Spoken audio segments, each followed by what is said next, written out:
ويرفع درجته في العليين.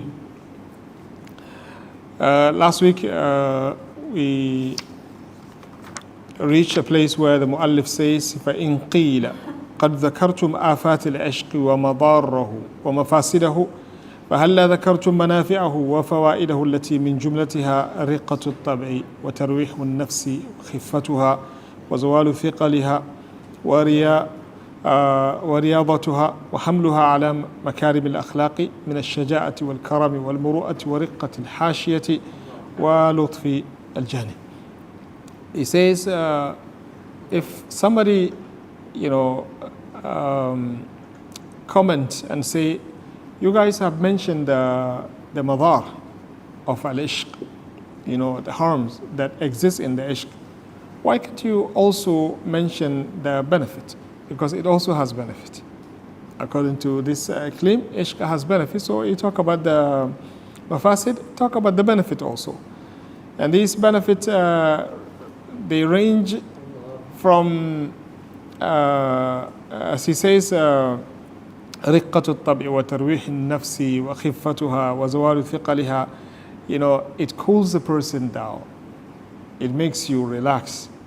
And it makes you having very soft and gentle behavior and attitude and manner. And also it teaches you how to be upon the makarim al-akhlaq. And also it leads you to become brave rather than being coward. And it helps you also to be very generous. And it helps also to develop muru'ah, that strong, shyness and ability and malaka that helps a person to stay away from inappropriate matters. So it has all of these, makes you approachable and gentle person, a lenient person and soft. Why can't we talk about that? Why do we just focus on the madar? وَقَدْ قِيلَ لِيَحْيَى بْنُ مُعَاذ. So now he will quote, some statements said by some people. And from now until a few pages, he will be quoting from this these people. So inshallah, as I said, I will just focus on that which benefits. So most likely we'll cut a lot. Yeah, just focus on that which benefits, because some of these poetries, they are good, they're okay, but translating them is very difficult.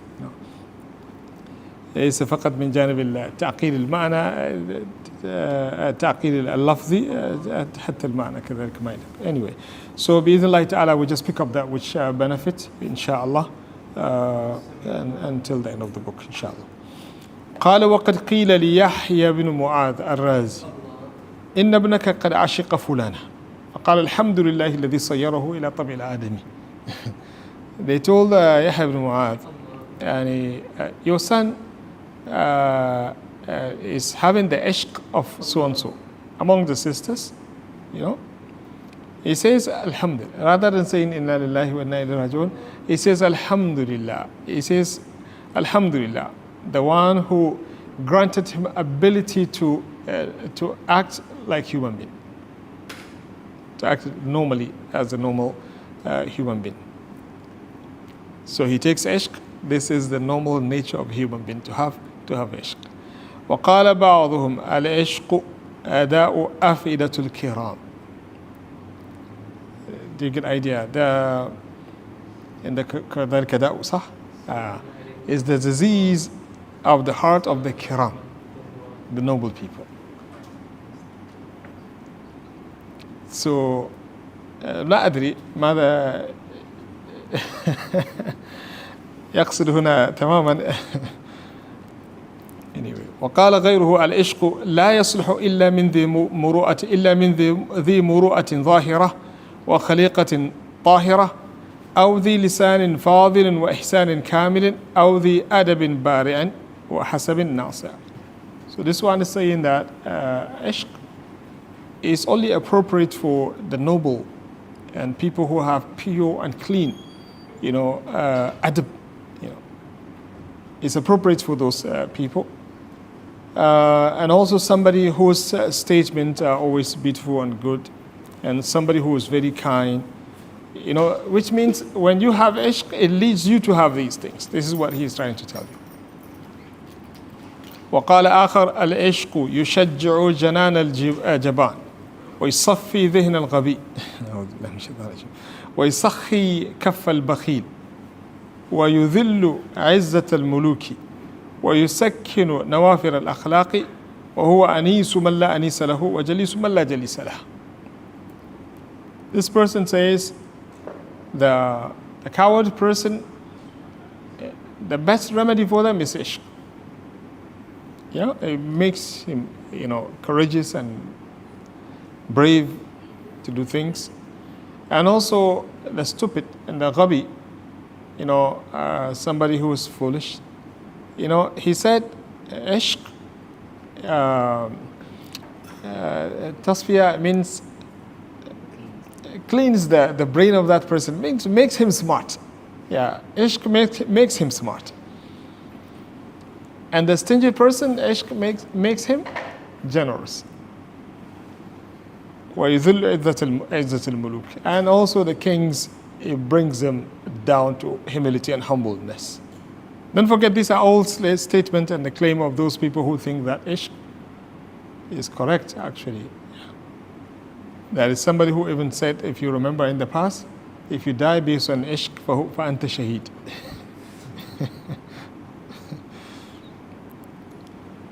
So those behaviors which are based on nufra, staying away from others, ishq, cool them down to make them tolerant, and acceptable to others. And the person who has nobody to cool down his wahsha, anis means somebody who grants you comfort. Is the comfort of those people who don't have anyone to sit with him. And jalis mallah jalisara. You need somebody to sit with you and talk to you, laugh with him. Ishq is the best candidate in this regard.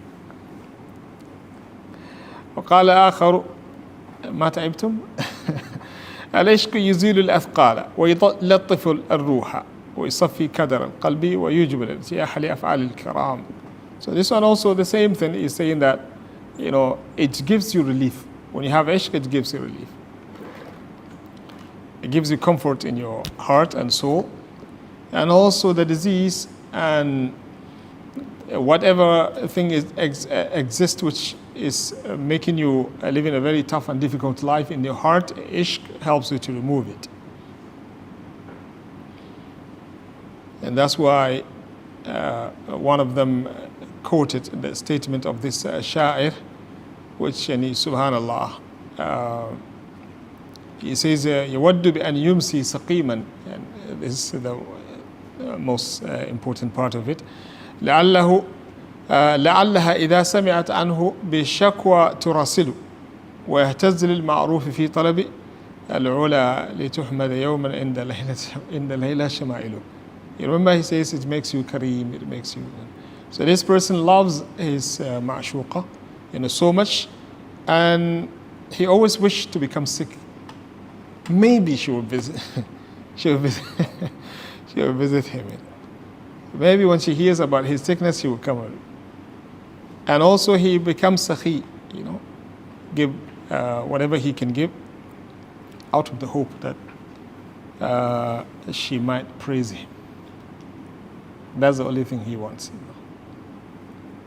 قال فالعشق يحمل على مكارم الأخلاق. So since still we are talking about those claims by those people, that if you have ishq, it leads you to have good manners. Ishq leads you to have good manners. And subhanAllah, if you look at the reality, it's the total opposite that is taking place. Even this generosity that he's talking about, what kind of generosity? And the shaja'a that he's talking about, in what sense he's going to put this shaja'a? Only he will become shuja' in whatever can connect him to this ma'shuq. Other than that, he will not. He might go with the Muslimin to a place where he doesn't want to go because he wants to meet that person in that place. So these are all wrong claims. These are all wrong claims. Whoever knows the reality, he knows that these are all wrong and false. He's being generous because of what? Because of her. That's generosity. Whatever she's happy with, then he spends on. If she's not involved, he will not. Trust me, he won't. He won't do that. So there's nothing called al-ishq yahmilu ala makarim al-akhlaq. It makes a person very shy, ضعيف النفس, ishq, weak in the body, and it makes a person majnoon. Yeah, you can trace that from his face when you look at him. You know that this person is not okay. Yeah, from both brothers and sisters, you know that this person is not even okay. Waliyadu billah. That's why you have to be very careful, Yeah, you have to be very careful. Some of the events we are having, we have to be very careful. What to talk about and who to talk about those. Yeah. We used to have in the past a person who speaks about a certain topic, and subhanAllah, people are really interested to come. When I say people, the younger ones. Yeah. So in the school, when we talk, you can sense that, yes, some people started going out of their brain. From we attending the lecture up to the time we have a chance and opportunity to sit with them and have yeah. When you're a school teacher, you see a lot of things, So we have to be very careful. Sometimes out of husn niyyah, good intention, we bring certain people to come to our people. And you create problems rather than resolving them. Yeah. Yusuf alayhi salam, that Sister Imrat al-Aziz, when she wants to tell others that she's okay, they're not okay, what did she do? She just let them see him once. And then what happened? The whole city is just Yusuf. Yeah. That's why when that person, the sisters are distracted, by him, Umar, what did he do? No, before then. He shaved his. Yeah, because as a leader, somebody who has authority, you have to think about these things, You cannot say, no, people have to close their eyes. No, you have to think for them, Don't expose them to something that might destroy them. Yeah. So he shaved his hair. And then that doesn't work. It makes him more prettier. The next, send him to Iraq, Yeah. So the same goes to if you know that a person is childish in his tabi'ah, when he speaks, and also have a good look, and childish, I guess you understand what I mean. When he speaks, he doesn't become serious. Because if he's pretty and serious, yeah, that's inshallah will be fine. But childish so much in his speech, make jokes and bring those topics, yeah, you'll be surprised those people who are watching him, a lot are going to be, he is going to become fitna for them. There are stories he quoted Ibn al-Qayyim عن السلف الصالح يعني بعضها في الحقيقة صعب to believe in that happened to those righteous people, but Ibn al-Qayyim mentioned. Yeah, we're going to talk about some part of them which could be mentioned, inshallah. So know that yes, this is fitna. Yeah, a person should try his best and stay away from this fitna, and also don't expose others to it. وقال بعض الحكماء العشق يروض النفس ويهذب الأخلاق إظهاره طبيعي وإضماره تكلفي. This is similar to the previous ones, and he's saying exposing ishq and the أعشق فلانا فلانا, to expose this is tabai, means natural, and to hide it is takallufi, exaggeration and imposing other than your nature upon yourself. وقال آخر من لم تبتهج نفسه بالصوت السجي والوجه البهي الشجي والوجه البهي فهو فاسد المزاج محتاج إلى علاج. I don't know who is in need of علاج. If you don't enjoy that beautiful, nice voice that is coming from the ma'shook, and also you don't enjoy that nice and pretty face that comes from the ma'shook, he says your mizaj, what is mizaj? Yeah, the moods, and tabi'ah, you have very bad mood, bad mizaj, bad feeling, you don't have good taste. And he said you need to go to the medical doctor and check about yourself. Yeah. وأنشد إذا أنت لم تعشق ولم تدر ما الهوى فما لك في طيب الحياة نصيب. Okay, these are all abiyat, the same thing. So one of them was saying that if you don't have ishq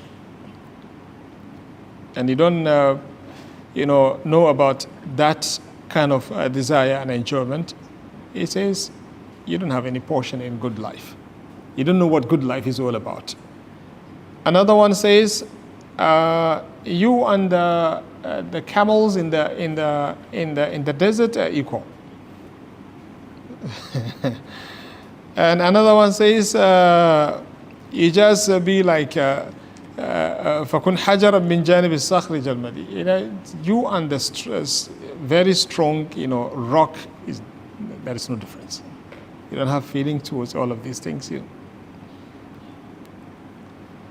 So one of them said, the last one says, you just have to go and get the alaf and eat it just like the himar. There is no difference between you and the himar. These are all kalamul ashaq, took our time and wasted our time in this, in these things. وقال بعض العشاق أولي العفة والصيانة عفوا تشرفوا وعشقوا تطرفوا تظرفوا صح؟ One of them says have iffa, good akhlaq and manners and stay away from inappropriate things, you become sharif. That's true, noble person. And you have ishq, he says that you become latif, ظريف للناس محبوب لدى الناس. وهذا على العكس تماما. Yeah, because al-ashiq, if people understand the ishq, they see him as majnoon, somebody who's mubtala. They put barrier between them and him, and they try to put a lot of precautions in dealing with him. وقيل لبعض العشاق ما كنت تصنع لو ظفرت بمن تهوى قال كنت أمتع طرفي بوجهه وأروح قلبي بذكر حديثه أعوذ بالله وأستر منه ما لا يحب كشفه ولا أصبر ولا أصير بقبيح الفعل إلى ما ينقص عهده ينقض عندي ينقص الأولى هو ينقض. So this one, they told him, if you are to meet the ma'shuq, what would you be doing? He says, that's a very good moment. I will just focus and enjoy that good face. And I will try to give relief to my heart through his hadith. The way he speaks is really enjoyable. I will try to get all kind of comfort and relief from the hadith. And whatever he doesn't want me to tell, I will. And I will never do anything wrong which will break this connection between me and him. And then he read those bait that you see. وقال إسحاق بن إبراهيم أرواح العشاق عطرة لطيفة وأبدانهم رقيقة خفيفة نزهتهم المؤانسة وكلامهم يحيي موات القلوب ويزيد في العقول ولولا العشق والهوى لبطل نعيم الدنيا. لا قوة إلا بالله. This one also, like the predecessors, ishq bring you comfort and all of these things. And he says, وَكَلَامُهُمْ يُحْيِي مَوَاتَ الْقَلْبِ. The dead heart, he should go and listen to the kalam al-ashaq. Yeah. His heart will become alive. And also, it makes you smart in your aql. وَلَوْلَا الْعِشْقُ وَالْهَوَى. If not ishq, and this kind of love and following the desire, لَبَطَلَ نَعِمُ الدُّنْيَا. There will be no ni'mah in this dunya. لا حول ولا قوة إلا بالله. وقال الآخر العشق بمنزلة الغذاء للأبدان إن تركته ضرك وإن أكثرت منه قتلك. He says عشق is equivalent to al-ghidha, food for the body. You know the way you eat food to live in. They need, I don't want to say we need, they need ishq to live according to them. But is he right? Is he right? I know you're going to say no, right? Yeah. But honestly speaking, he is right. Absolutely right. Because he's talking about them. Yeah. You remember the story of that person they brought? He was about to die. And they brought, I guess, Ibn Sina to come and check, Ajaz al-Atibba. No medical doctor was able to help him. They brought that one. He came and he looked at him. You understand that, no, this person fell in that kind of evil law. So he says, please tell me the names of all the sisters in this country. They started telling him, those they can remember, Fulana, Fulana, Fulana, still about to die. The moment they mentioned the name of that sister, his eyebrows started to shake. Allah, he said his eyebrows started to shake. And that was the remedy. And then he told them, this boy is going to die if you don't let him marry that woman. So go and, ya waylaha, to marry this guy, But is it wajib for her to accept him? To save his life? No. Yeah, no. He has to wake up and live a good life, So when he's saying that this is ghidha, if people like them, if they don't have what they're looking for, they will die. They might lose to their death. Stress, depression, And Allahu Alam. He says, إِن تَرَكْتَهُ ضَرَّكَ. If you leave it, you don't have ishq, you will be harmed. وَإِنْ أَكْثَرْتَ مِنْهُ قَتَلَكَ. And if you exaggerate, go beyond the limit, you might lose your life because of it. It might kill you. قال وذكر الخرائطي عن أبي غسان قال مر أبو بكر الصديق بجارية وهي تقول وهويت من قبل قطع تمائمي متمائلا مثل القضيب النائم فسألها أحرة أنت أم مملوكة فقالت بل مملوكة فقال لمن هواك فتلكأت فأقسم عليها فقالت وأنا التي لعب الهوى بفؤادها قتلت بحب محمد بن قاسم أعوذ بالله. Muhammad ibn Qasim, right? One of the great scholars one of the great scholars. This story والله أعلم يعني الله أعلم بصحتها لما أعتقد أنها منقطعة قالوا أنها ضعيفة ما صحت ما تصح. Get it? It's not a true story. لكن إن صحت هو بريء منها هي التي تعشقه هو بريء منها إن صحت. Abu Bakr radiallahu anhu, he passed through this and she was saying this poetry that doesn't look good. So he asked her, who are you talking about? Who is that person that you love in this way? So she doesn't want to mention. So Abu Bakr says, no, Uqsimu billah, you have to mention. So and then she mentioned in the poetry that she has the ishq towards Muhammad ibn Qasim. So he asked, are you free or a slave? She said, slave.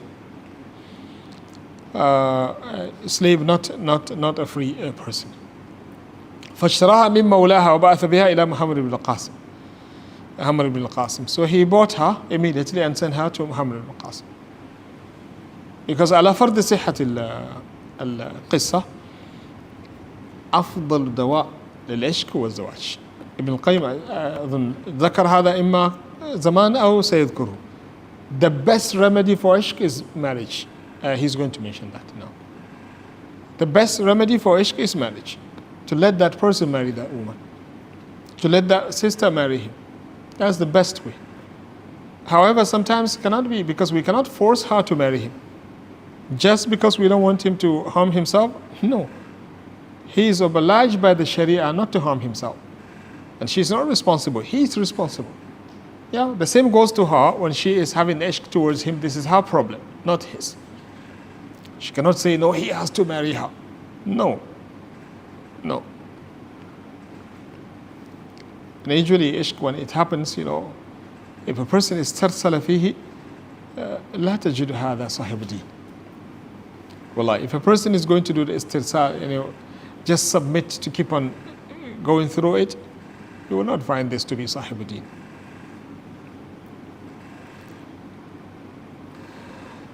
فقال هؤلاء فتن الرجال وكم والله قد مات بهن كريم وعطب بهن سليم. He says these are the fitna of the brothers. He says how many times you have Kareem مات بهن, very noble and good person die because of them. وعطب بهن سليم, and a person who was okay but he become corrupt because of them. So as I said, a person should just do everything possible in terms of lowering the gaze, avoiding places where you can fall into this fitna. Wallah. When it comes to this fitna, there is no compromise. Islam never compromises. Rasulullah sallallahu alaihi wasallam said, he says, ما تركت بعد فتنة هي أضر على الرجال من النساء. He says, I have never left fitna that is harming the brothers more than the fitna that comes towards the sisters. But the question here that we have to also answer when talking about this, do they have problem? No, they don't. They don't. They're just like anybody else, but this is how Allah subhanahu wa ta'ala make the system. The system cannot function properly without this. Allah. You see Allah subhanahu wa ta'ala, who is prettier, brothers or the sisters? Salam, who is prettier? You don't do ta'weed? Okay, anyway, let's go with this. Yeah, everyone knows. You don't need to do ijtihad for you to answer this question. Do you get the idea? Is it good for the system for them to be like this? Yes. Yes, that's why Allah subhanahu wa ta'ala make it like that. However, it's good for a system to function like this, and also it's a test for the brothers. More on for the sisters. Yeah, that's why Allah subhanahu wa ta'ala is, it's emphasizing on this matter a lot.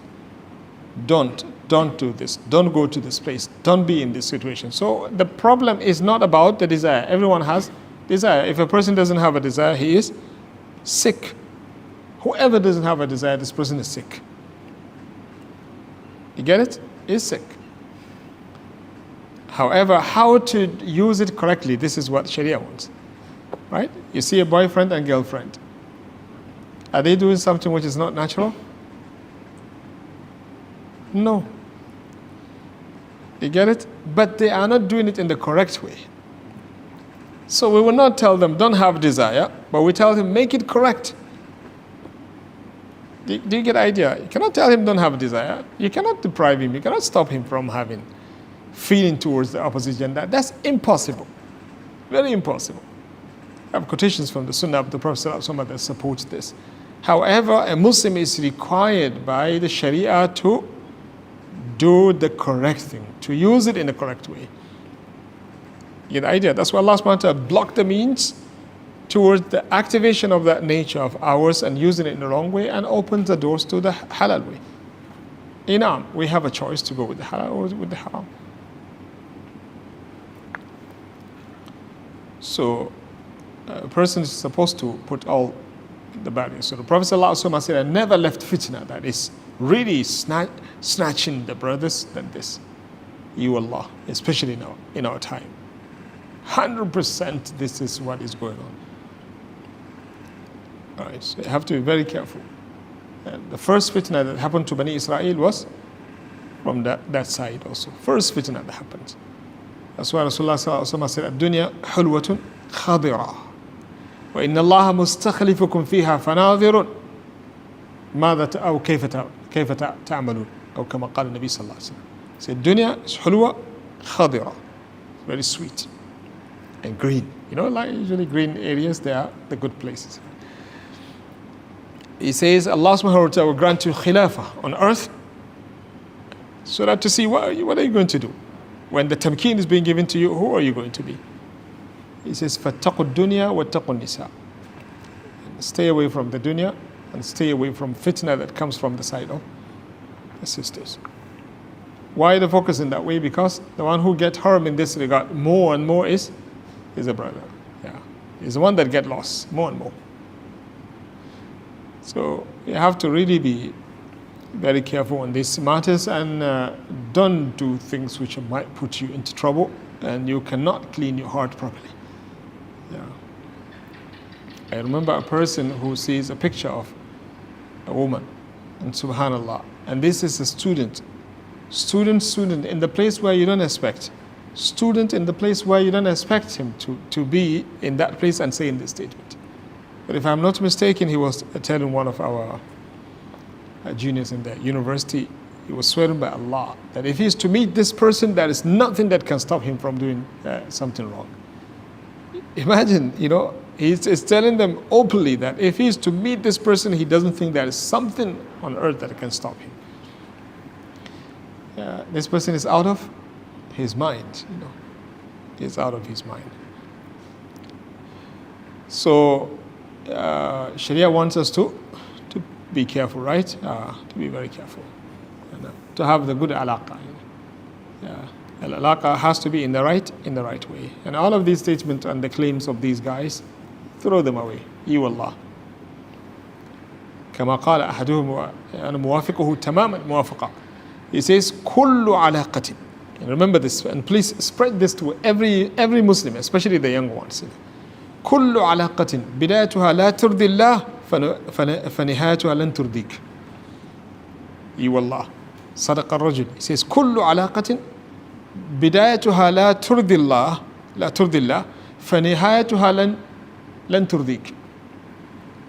كل علاقة بدايتها لا ترضي الله فنهايتها لن ترضيك.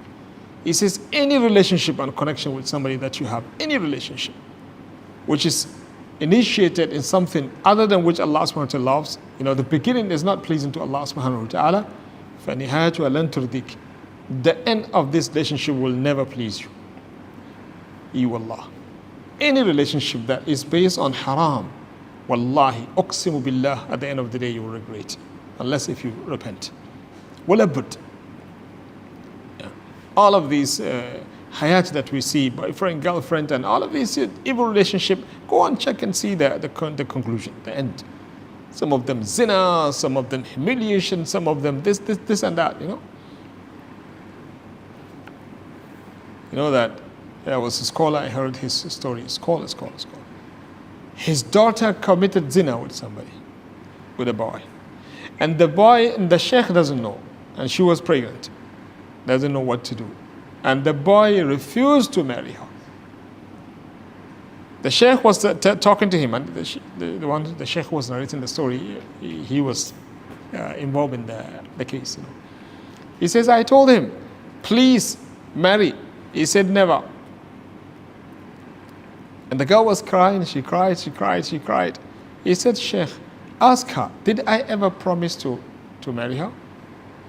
And being with her, committing zina and doing everything, does that mean I have to stay with her 24 hours? He says, I can't. Yeah. And this is confirming what we always mention. The one who is always the victim is who? The sisters. Wallah. They corrupt them, and also they go and look for a decent person. No matter how much you try to convince him to marry her, but he's the one who is doing whatever he was doing, but now he doesn't want to marry her. Why? He will tell you, no, I cannot trust her. Was he right? Yes, he was right.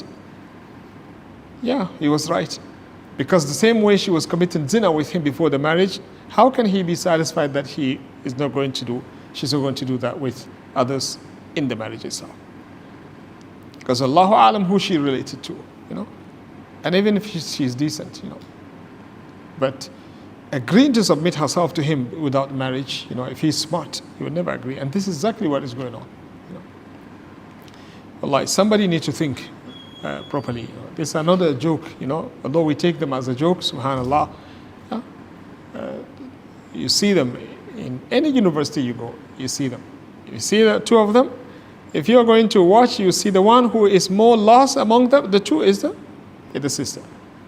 Yeah. You can see that out of her brain.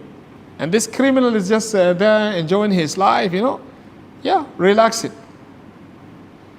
In the name of what? Education. When in the school, I remember there was, being in a discipline department is really interesting. I just get in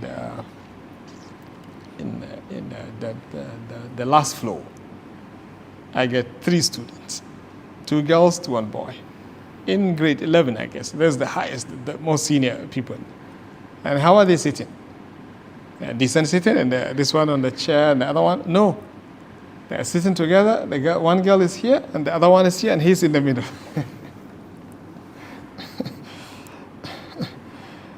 I saw them, I say, perfect.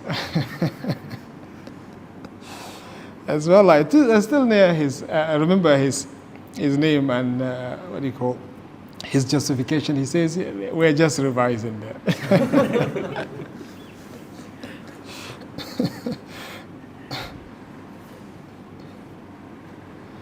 Allah understand.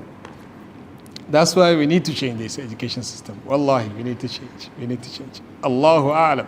Wallah. When you hear from the kids what is going on, you really know that yes, we're not going in the right direction. We're just there as the teachers in our rooms. We meet them in the classes. After the classes, what is going on? Allahu A'lam. Wallah. This home time when it comes, only Allah knows what is happening. And you rarely see a school who is really serious on this matter. Then I'm just there at home yawning, happy that my daughter is going to school. What is she doing in the school? What is the benefit of that education which she is being given? And also, with all due respect, in most of these institutions, the education also is fake. Allah. Parents have to do the vast majority of the job. And then corrupting the tarbiyah of my child, and I have to do the job of educating my child also. And I pay them money for what? For corrupting my child. Somebody has to do something, otherwise this is not an excuse. Allah, we don't have excuse. Yeah, we don't have excuse. You have to monitor your children when they have any indiscipline that puts doubt in what they're doing in the school. That's mean the school cannot take care of the amana of your child. It is wajib upon you to take them out of that school right on the spot. You must be brave to take this decision, even if he or she is going to be at home alone. Allah, it's better for them to have no education of that nature and go to Jannah, meet Allah subhanahu wa ta'ala peacefully, rather than going through that evil education, making them corrupt and qanabil to our own community when they come out of it. And some of them, as I told, they reach the level of kufr, Allah, kufr. Literal kufr, and they talk about that, that we don't agree with Islam to be the religion. Yeah. Anyway. وجاءت جارية إلى عثمان بن عفان تستعدي عليه رجل من الأنصار فقال لها عثمان ما قصتك؟ فقالت كلفت يا أمير المؤمنين بابن أخيه. قال فما أنفك أرائه. فقال له عثمان إما أن تهبها لابن أخيك أو أعطيك ثمنها من مالي. فقال أشرك أمير المؤمنين أنها له. Ibn al-Qayyim says there is a sister who came going beyond the limit concerning a person from amongst the Ansar. So Uthman asked her, what's your problem? What's the issue? So she told him that I have really, really strong feeling and love towards his cousin, Ibn Akhi. Ibn Akhi, nephew. فقال لها عثمان. So Uthman asked her, what is, so she told him this. She said, I cannot stop thinking about him. Cannot stop. So Uthman called him. He says, either you give him this slave, because she was a slave. Either you pass her to him, as a gift, or let me buy her, and then I give her to him. So he said, let him take her free of charge. قال ونحن لا ننكر فساد العشق الذي متعلقه فعل الفاحشة بالمعشوق وإنما الكلام في عشق العفيف من الرجل الظريف الذي يأبى له دينه وعفته ومروءته أن يفصل ما بينه وبين الله وما بينه وبين معشوقه بالحرام وهذا كعشق السلف والأئمة الأعلام. So he says we are not focusing on, whoever is talking, he says we're not talking about the ishq that is based on haram, that leads the one who has it into haram doing with the ma'shuq, doing the fahisha.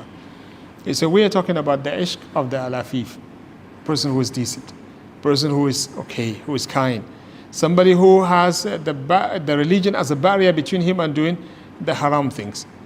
Just like the ishq of the Salafus Salih. And even this word should be changed, right? Ishqus Salaf. Who are the Salaf? Our role models, right? Those people. And then you come on, Ishqus Salaf. Sallallahu Alaihi Wasallam. Wal-A'immat al-A'lam. And the strong A'imma. So all of these stories that I'm going to be mentioning, some of them, these are just stories. Okay? Remember this, huh? These are just stories, huh? Okay, you don't say with certainty that this is exactly what happened, because some of them, honestly speaking, is very difficult for you to believe that this person has this. Righteous person that we see his books and his statements, everyone is looking forward toward meeting him, and you're telling me that this is who he is? It's very difficult to believe in this. قال فهذا عبيد الله ابن عبد الله بن عتبة بن مسعود أحد الفقهاء السبعة عشق حتى اشتهر أمره فلم ينكر عليه وعد ظالما من لامه. He said this is Ubaidullah, one of the فقهاء السبعة, فقهاء المدينة السبعة, those great scholars of fiqh. عشق حتى اشتهر أمره. He became ashik until in the way people already know that he is ashik towards someone. And nobody is blaming him for this. And actually they blame somebody who blamed him for this. They call you zalim. You are oppressing him when you blame him for that issue. And this is also what is mentioned in the part of this shi'r that he mentioned. قال وهذا عمر بن عبد العزيز وعشقه مشهور. Okay, this one ends in the good way, but this story also has a lot of issues in it. They said وعشقه مشهور لجارية فاطمة بنت عبد الملك امرأته وكانت جارية بارعة في الجمال وكان معجبا بها وكان يطلبها من امرأته ويحرص على أن تهبها له فتأبى. It is mentioned according to the story that his wife Fatima bint Abdul Malik, right? Fatima bint Abdul Malik. Maybe Abdurrahman or Mazin. Okay. Yeah. He just got kicked out of the class. Maybe the Wi-Fi.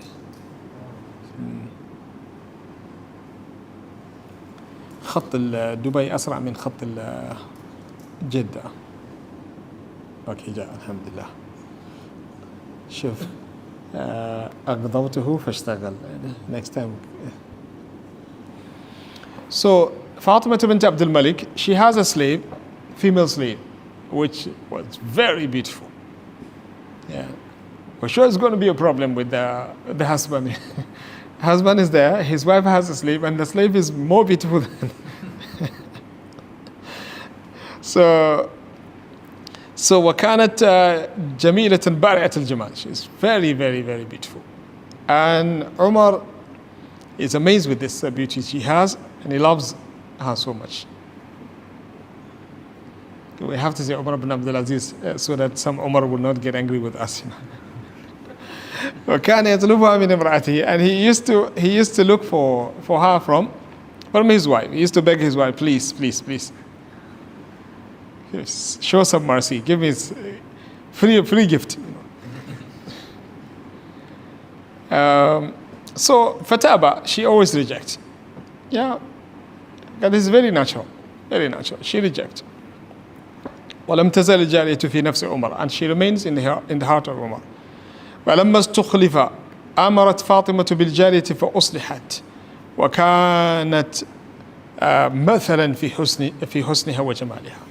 So when Umar became the Khalifa now, his wife, she commanded the slave to prepare herself to beautiful. Naturally, she's good, very beautiful, and she asked her to add to that some this additional extension. And she went to Umar ibn Abdul Aziz, and when she does that, she became, mashallah. ثم دخلت على عمر. So she went to Umar وقالت يا أمير المؤمنين إنك كنت معجبا بجاريتي فلانة وسألتنيها فأبيت عليك والآن قد طابت نفسي لك بها. Politics, right? She said, يا أمير المؤمنين, I know that you're really interested in getting this slave of mine, and you have been asking me and I have been rejecting. But today, I agree to give her to you. There is a lot of wisdom here, you know. So she said, I agree to pass her to you. فلما قالت له ذلك استبان الفرح في وجهه. When she told him this, he said, you can see how happy he was to hear this. وقال عجلي علي بها. Anyway, so he says, please be very quick. Let her come and meet me. Okay, that's a good way of saying it. فلما دخلت بها عليه ازداد بها عجبا. When Umar saw her, he became more interested actually after seeing her. You remember, she doesn't let her just go in the way she had. Naturally, she's okay, right? She asked her to add some, what do you call that in website? Add-ons, adds in the anyway. So وقال لها okay, anyway, ألقي ثيابك ففعلت ثم قال لها على رسلك. And he tell her what he told, and then when he was about to do whatever he wanted to do, and then he remembered this slave was the slave of who?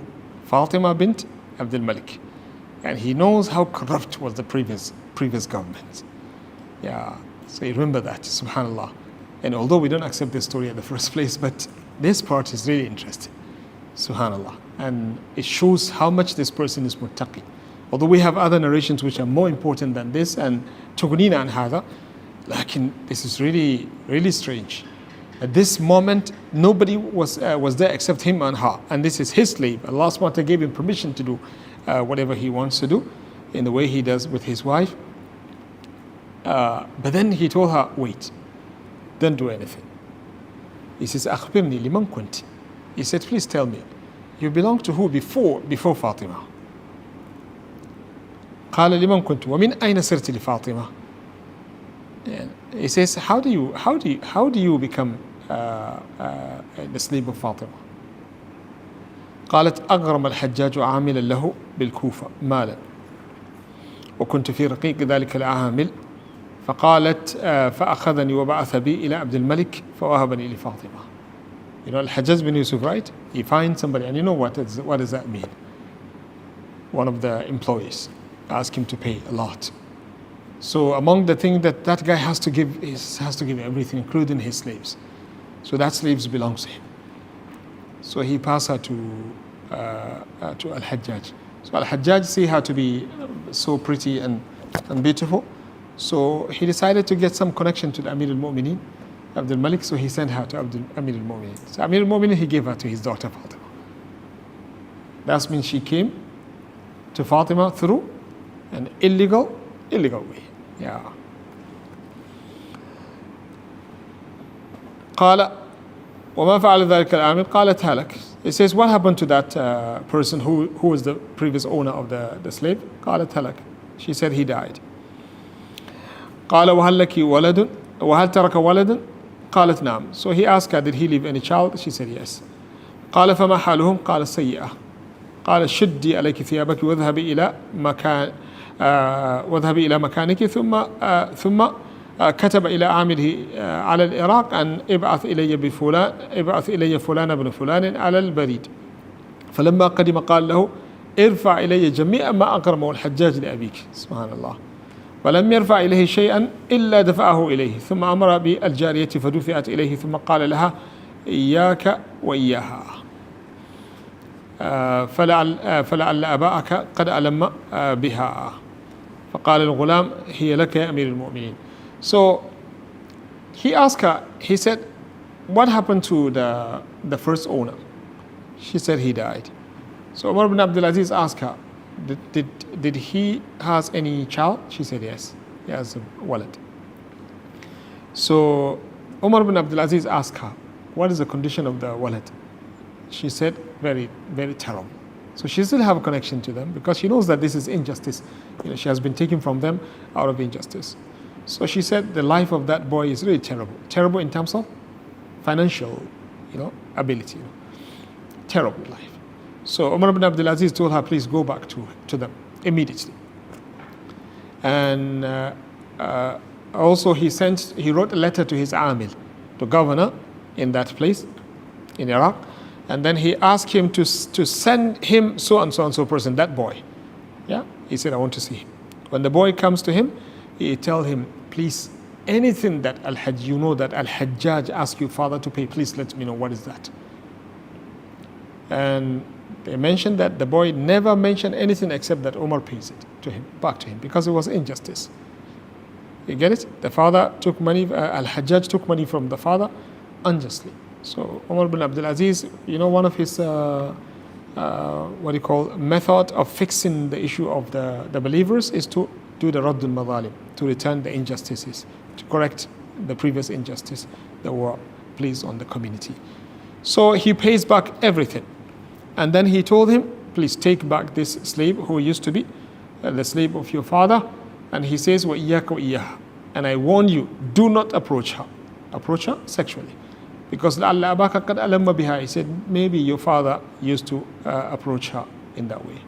And if the father used to approach, then the son cannot do this. So he told him this, فَقَالَ الْغُلَامِ هِيَ لَكَ يَا أَمِيرَ الْمُؤْمِنِينَ. Yeah, the boy already gets, subhanAllah, his satisfactory, all of his money has comes back, So he says, هِيَ لَكَ يَا أَمِيرَ الْمُؤْمِنِينَ. He said, يَا أَمِيرَ الْمُؤْمِنِينَ, she's all yours. So Umar said, لَا حَاجَةَ لِي بِهَا. He says, I don't want. So he says, ابتعها مني. قالت لست إذا ممن قال الغلام العامل. Okay. لست. Okay. أظن الذي عندك أثبت، عندي قالت. قال الغلام صح. لست ممن نهى النفس عن الهوى. قال الغلام أو قال عمر؟ لأنه القول ابتعها مني هذا قول الغلام. نعم. قال إذا لست ممن نهى النفس عن الهوى. هذا أشبه لعمر. نعم. So the boy said, but if you don't want to take it as a gift, just buy her from me. Yeah. So Umar says, then I'm not among those people who stop themselves from following their desire. فلما عزم الفتى على الانصراف بها قالت أين وجدك بي يا أمير المؤمنين؟ قال على حاله ولقد زاد ولم تزل الجارية في نفس عمر حتى مات. When she was about to go out, she told him, what happened to that feeling that you have, strong feeling that you have towards me? He said, it's still in the way. And this story says he was like that until death. Allahu alam. Okay, I want to finish with all of these stories, but they don't want to finish. We have one and then we stop. وهذا أبو بكر محمد بن داود الظاهري جماعة خالد العالم المشهور. Even Khalid جماعتكم منهم كمان. So this Abu Bakr Muhammad bin Dawood al-Zahiri العالم المشهور في فنون العلم من الفقه والحديث والتفسير والأدب وله قول في الفقه، هو من أكابر العلماء وعشقه مشهور. قال نفطويه نفطوية، هذا تعريف النطق المحدثين، سيبوية. دخلت عليه في مرضه الذي مات فيه فقلت كيف تجدك؟ فقال حب من تعلم أورثني ما ترى، حب من تعلم أورثني ما ترى. فقلت ما يمنعك من الاستمتاع به مع هذا القدر، مع القدرة عليه؟ قال الاستمتاع على وجهين، أحدهما النظر المباح والآخر اللذة المحظورة، فأما النظر المباح فهو الذي أورثني ما ترى، وأما اللذة المحظورة فيمنعني منه ما حدثني أبي. قال حدثنا سويد بن سعيد قال حدثنا علي بن مشهور عن أبي يحيى القتات. قتات؟ أي نعم، أنت عندك القتات؟ أي نعم. القتات عن مجاهد عن ابن عباس يرفعه: من عشق وكتم وعف وصبر غفر الله له وأدخله الجنة. يعني this hadith, I don't think you need to struggle a lot to check whether it is authentic or not. This Muhammad ibn Dawood al-Zahiri, they said is one of the great scholars in Islam, but his ishq is mashhur. And he's one of the great scholars, but he has the ishq that is mashhur. Niftawai said, I went to him one day in the sickness which he died. He passed in that illness, to the mortal illness, right? And then I told him, how do you find yourself? He says, the love of the one that you already know. Because he said his love to that person is mashhur, everyone knows, it's not hidden. He said, the love of the one that you already know put me into this condition that you see. So I told him, why don't you just enjoy? And you have ability to enjoy, living with this person, why don't you utilize that, He says enjoyment is of two types. Number one, another al-mubah, the legal look that you have towards somebody. Wal-akhar al-ladhat al-mahdhura. That's why they said, looking at the to-be spouse, what do you call? A potential, thank you. Potential spouse. If you want to marry, looking at that person, male or female, the female for the male and the male for the female. هو لماذا؟ يكون مباحا إذا كان للاستعلام. Okay, remember this. للاستعلام. استعلام means looking for information, seeking for information, right? Information, what kind of information? About the way they look, whether you will be comfortable to stay with them or not. This is what you're trying to know. وَلَيْسَ لِلْإِسْتِمْتَاعِ. It is not for enjoyment. That's why they said, if you have intention of enjoyment, you get sin. But if you go without having the intention of enjoyment, however, when you see that person, your akal went twisted. You enjoy. You will not be responsible as long as you stay away and stop from that moment and leave the place. Yeah, that's wajib. Yeah, that's wajib. You get it? So this is something similar to what I have just mentioned. He says you have two types. An-nadhar al-mubah, the one that is halal, is the one that is not for istimta, wal-istimta al-mahdhur, wal-ladhat al-mahdhura, and the enjoyment that is prohibited. قال فأما النظر المباح وهو الذي أورثني إلى ما ترى أورثني ما ترى. He says, as for the nazar al-mubah, the halal look, is the one that put me into this trouble that you see. Subhanallah. Very good statement. He said, the one that you see my condition, I am into this condition because of that halal. And that's why sometimes you have to be very careful. Yes, it's halal. But wallahi, sometimes if you are not careful, that halal might lead you to doing something that is very wrong. You get the idea? Yeah, we end up looking at everything. Yeah, because we have in our heart intention to marry. Okay, I'll give you an example. He came from his house. When he gets inside UIA, he look at any sister that he sees. What is his other? He's looking for potential.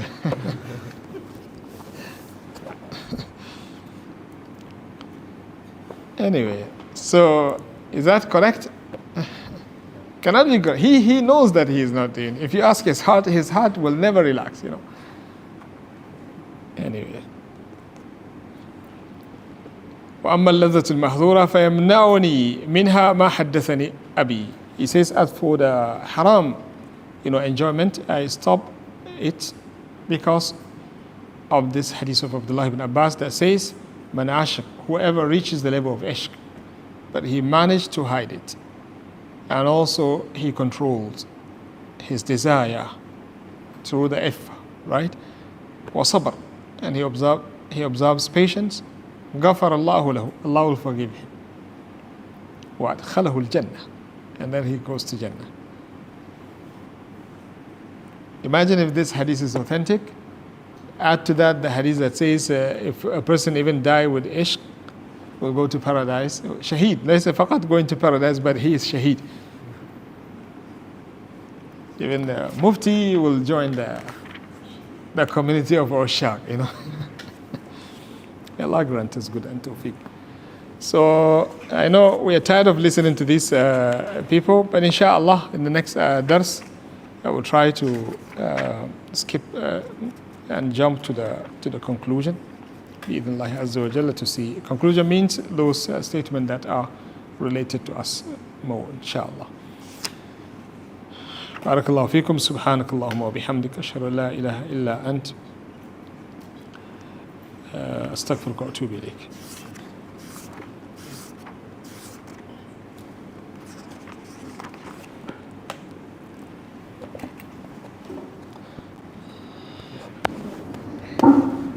Question online. Assalamu alaikum wa rahmatullahi wa barakatuh. Sheikh, jazakallahu khair. Ahsanallahu alaykum wa ala New development. The revival is moving, huh? Inshallah. Given the scenario, Imam is going for the 5th rak'ah in a Dhuhr prayer. Then he realizes he added. Yeah. What are the ma'moom supposed to do after seeing the Imam fully standing for the 5th rak'ah? They have to say subhanallah to him. Keep saying subhanallah to him. If they believe that this is rak'ah number 5, they have no doubt. They have to remain seated and intend to disconnect themselves if he doesn't want to listen. Because it's wrong for the Imam. Everyone in the masjid is saying subhanallah and he doesn't want to come down. He thinks everyone behind him are sheep. He's the only one who knows the correct one. You have to intend disconnection. Yeah, to disconnect yourself from following him and finish your prayer alone. If you pray with him that rak'ah, which is number 5, and knowing that this is number 5, your prayer is batil. Next question. The next question is, what does it mean? Ishq makes a foolish person smart. What does it mean when? Wallahi, this one you have to bring the ushaq. Yeah, this is what they're claiming. These are all claims. Alhamdulillah, you asked this question, Actually, we are mentioning the claim of people. All of those things that you have heard, it makes you having good manners. It makes you generous. It makes you, smart. It makes you this and that. These are all fake claims. Ishq makes a person very dumb. Wallahi. The smart person, if he's an ashiq, if you look at his statement, you can smell dumbness in whatever he's saying. And you can see that somebody that is he really okay, You cannot just tell, you just cannot tell him on his face, otherwise when you leave him you might be discussing is Fulan, is he okay, or there is something bothering him.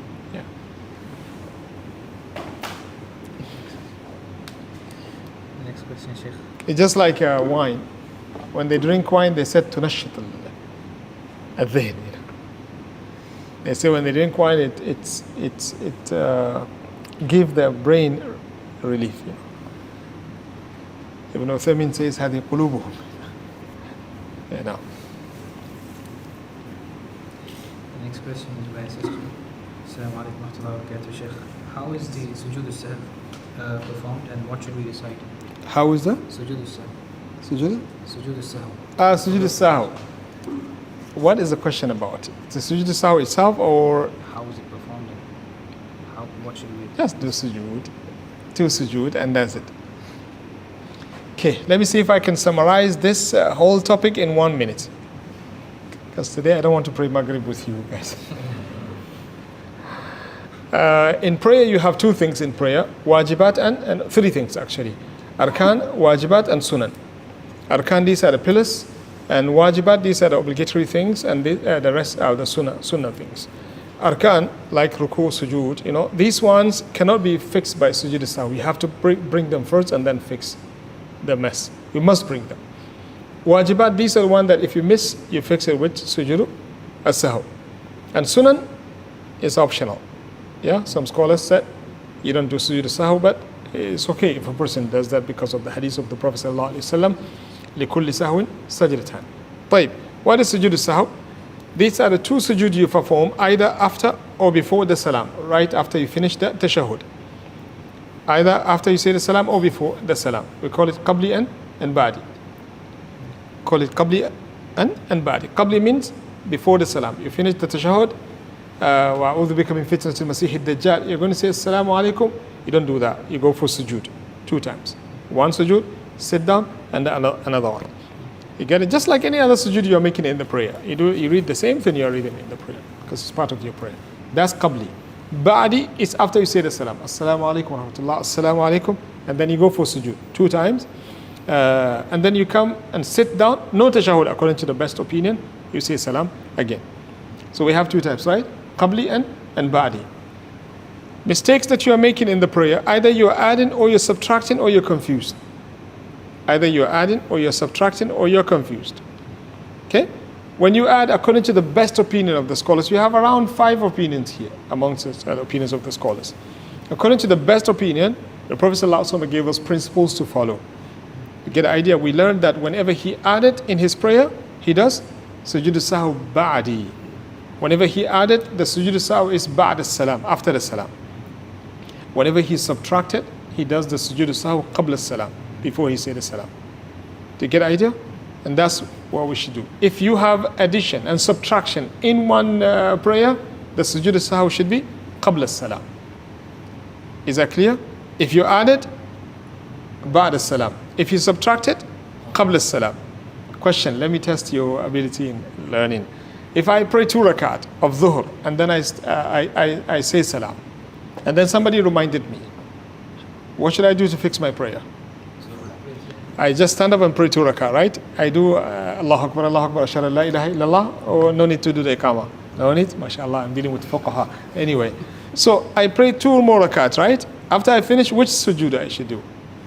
Ba'di or qabli? Qabli, right? Because I've subtracted, right? Alhamdulillah, you fail. Yeah, you fail. Because when you subtract it, you minus 2 rakat. But these are rukun. Remember my word, rukun cannot be forgiven. You have to bring it. You did the 2 rakat that you missed. You pray them, right? When you did them, you fixed the subtraction. Now there is no subtraction.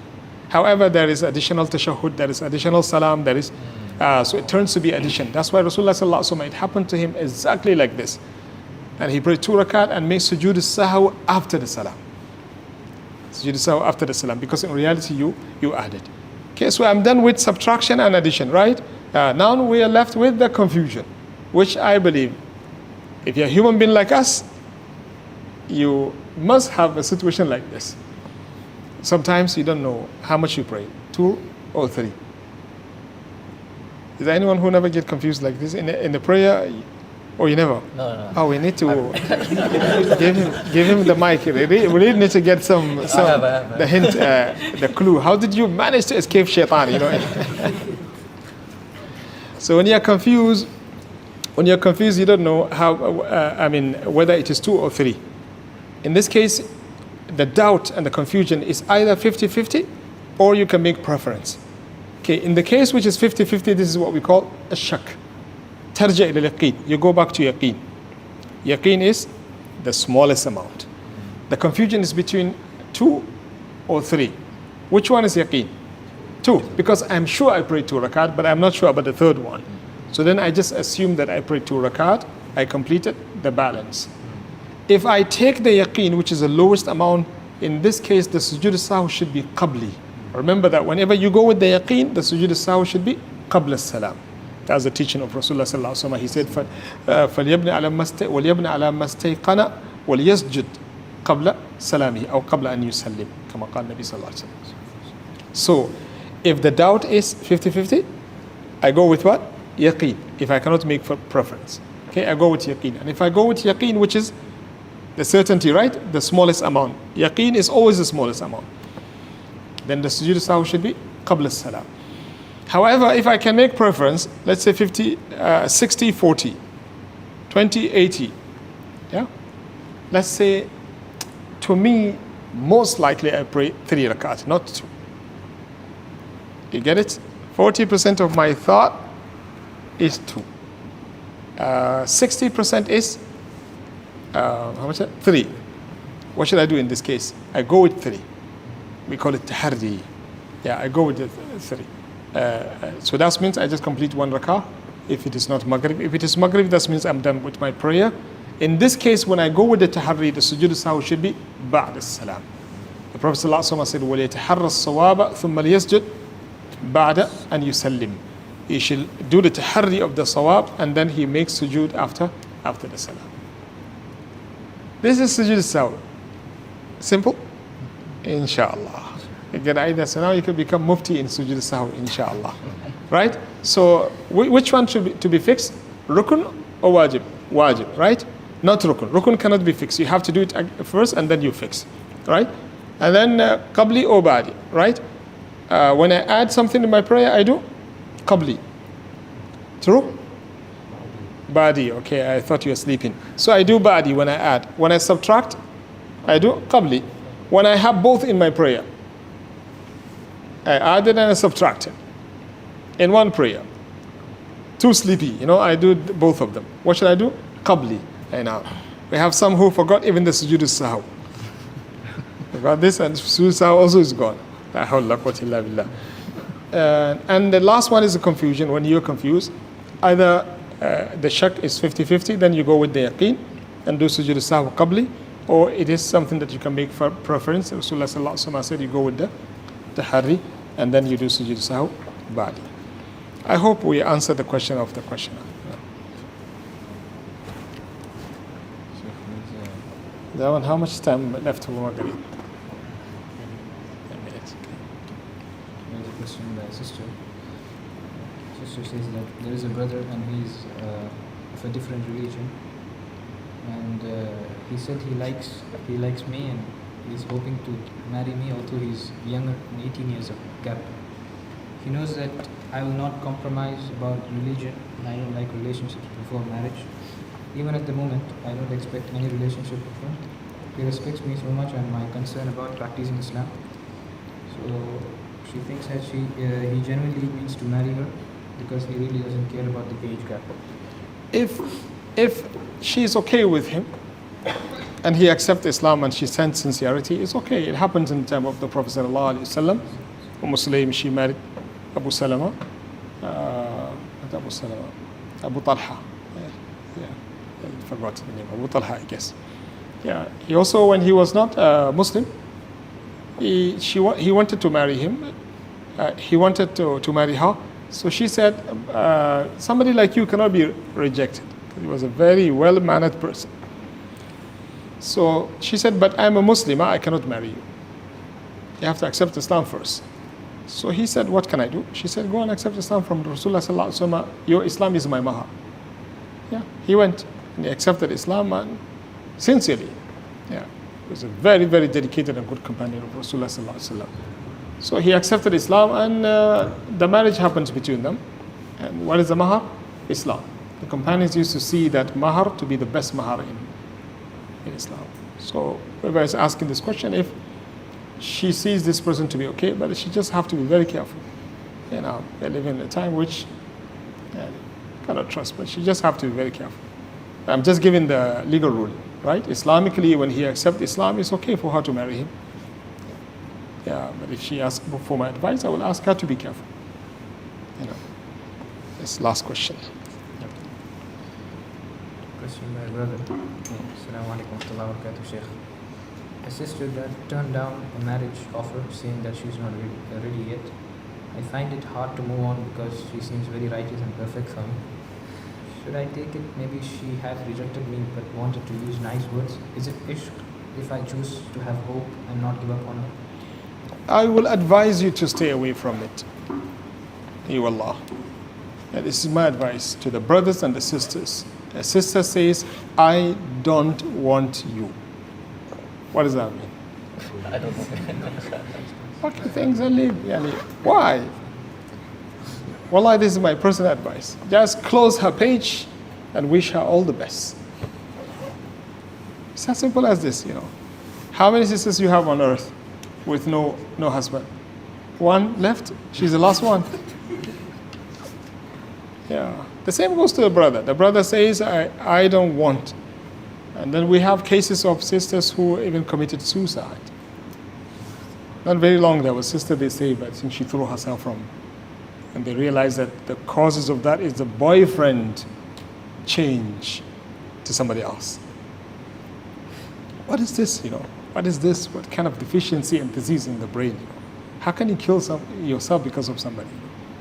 How many brothers do you have without, come to UAE, how many brothers do you have without a wife, Allah. Ali bin Abi Talib gave us a very nice statement when he was talking concerning Aisha. He said, Ya Rasulullah, why do you worry so much? وَالنِّسَاءُ سِوَاهَا كَثِيرٌ. He's not saying this to upset Aisha, but he's reminding the Prophet ﷺ, you have other alternative, Why? I took this to apply it on any brother and any sister. Why do you worry about one person and you become disturbed or sick because of a woman or because of a man? Why? It's Allah subhanahu wa ta'ala yabtalina. Wallah, it doesn't make sense. Yeah, I know love has this strength and power, but at the same time, it doesn't make sense, Allah subhanahu wa ta'ala has so many people, This person that you are seeing is not the most religious person on earth. You cannot claim that. And it's not the well-mannered, the most well-mannered person on earth. You cannot claim that. You always see somebody who is better. And she is not the most beautiful person, and he is not the most handsome person. Why can't you just go and look for the rizq of Allah subhanahu wa ta'ala? And understand that whatever doesn't come to you, it is not written for you. And perhaps the one that Allah subhanahu wa ta'ala is depriving you now from going with is better for you actually to be deprived. The one that you don't like, you go and make. The one that, I don't say you don't like, but at the end of the day, you end up taking them, but you are satisfied, you're happy. Get it? So this is my advice to the person. Subhanakallahumma wa bihamdika ashhadu an la ilaha illa anta astaghfiruka wa atubu ilayk. Assalamu alaikum wa rahmatullah.